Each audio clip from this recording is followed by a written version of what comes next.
চীনের উত্তর পশ্চিমাঞ্চলের শিনজিয়ান অঞ্চলের একটি জাদুঘর আধুনিক প্রযুক্তির সাহায্যে শতাব্দী প্রাচীন কবর সংস্কৃতিকে তুলে ধরেছে। 2007 সালে শিনজিয়ানের কুচা শহরে একটি ভূগর্ভস্থ পথ নির্মাণ কাজের সময় আকস্মিকভাবে আবিষ্কৃত হয় এই সমাধিগুলো।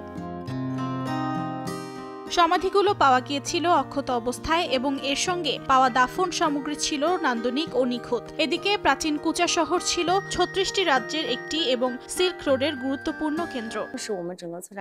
আমরা প্রদর্শনীতে আবিষ্কৃত নিদর্শন ও সমাধি সংক্রান্ত বস্তুগুলোকে ডিজিটাল ডিসপ্লেতে অন্তর্ভুক্ত করেছি। গল্প বলার অভিজ্ঞতা সমৃদ্ধ করার চেষ্টা করেছি।